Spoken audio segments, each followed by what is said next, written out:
Hello everyone, welcome back to the channel. In this video I'm going to create a quick in-depth comparison review about these two AI video generator platform, which is Deepbrain AI and Captions AI. So let's get started with the review about this AI tools generator. So Deep AI is a full featured avatar video generator built for professional use.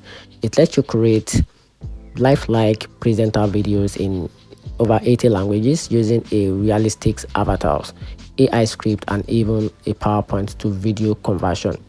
It's great for explainer videos, training content, and multilingual business presentation.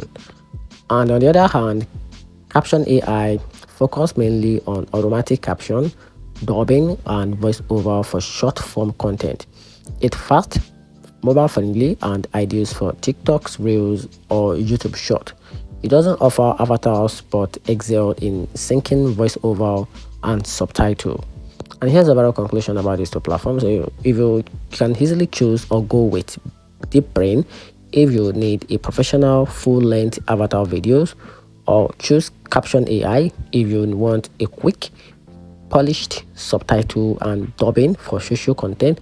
So that's it. So both are worth using, but for very different use cases, and that's it. So let me know in the comment section what you think about these two AI platform, and if you find the review a bit more helpful and knowledgeous, turn on the revision button and subscribe for more. Thanks.